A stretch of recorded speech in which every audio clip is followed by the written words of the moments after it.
Well, I assume we're all here. Yes, marvellous. You can all hear me, I trust. If not, just, nod politely like the wife used to when I discuss tactical air support over breakfast. Now, as you may have noticed, Professor de Montfort is not with us again this morning. No, no. He's off in the Carpathians again, poking about in someone's cursed basement and drinking overpriced sherry with minor barons. I'm told it's all academic, but it sounds like an excuse to avoid paperwork to me. So, as usual, it's left to me, the old war horse with a Rolodex and a decent sense of shame, to deliver this morning's briefing. This one's a bit sticky.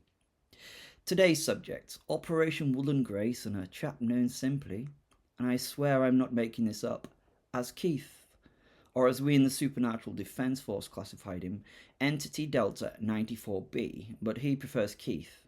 No surname like Madonna and Cher, but less theatrical and significantly more hygienic in my experience.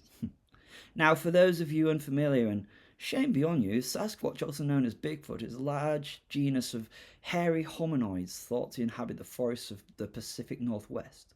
Traditionally dismissed by academics as folklore and by Americans as an excuse to shoot wildly into the woods after 3 Budweisers and a nasty divorce. But Keith is, or rather was, the last of his tribe, a quiet chap, noble bearing, smelled like a garden shed full of wet dogs and linseed oil, but brave, very brave. Now, what you may not know, and what I find most bloody tragic, is that the Sasquatch people were hunted.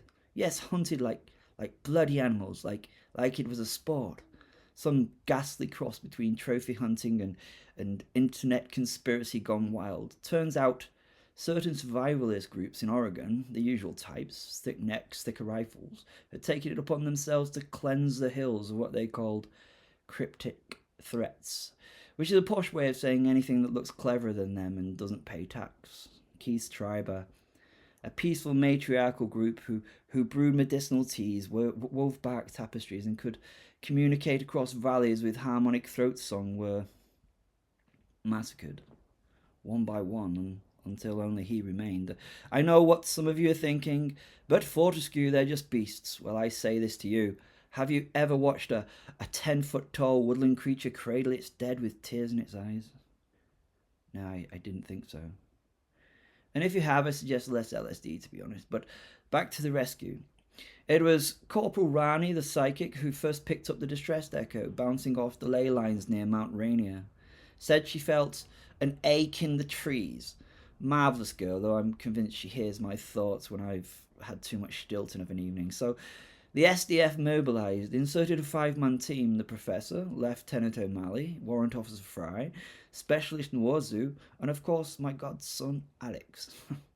Yes, nepotism, but he can shoot straight and he doesn't faint at the sight of spectral slime. And the team found Keith trapped in an abandoned ranger station, wounded, burnt.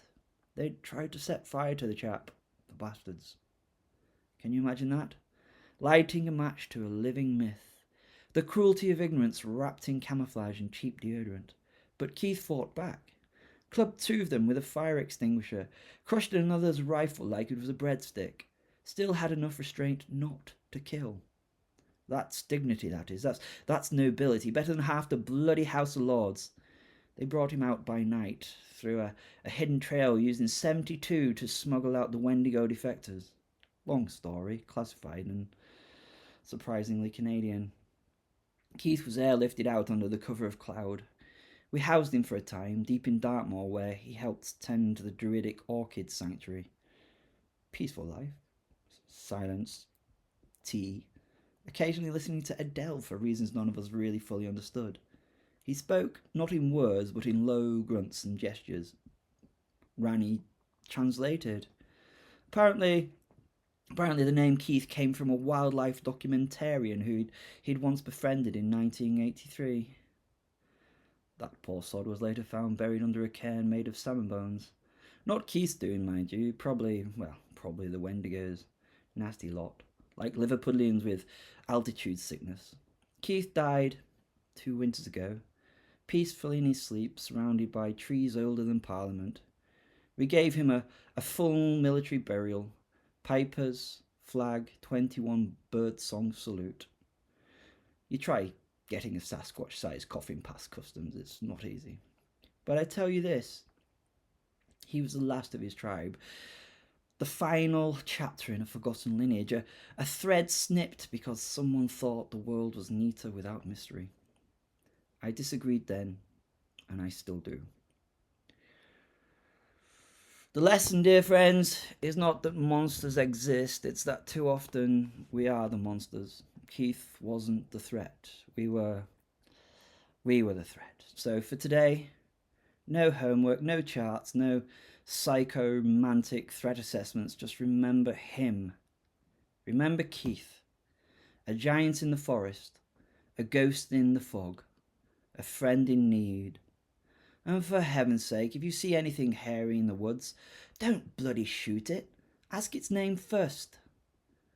Now, where's this button to turn this infernal contraption off before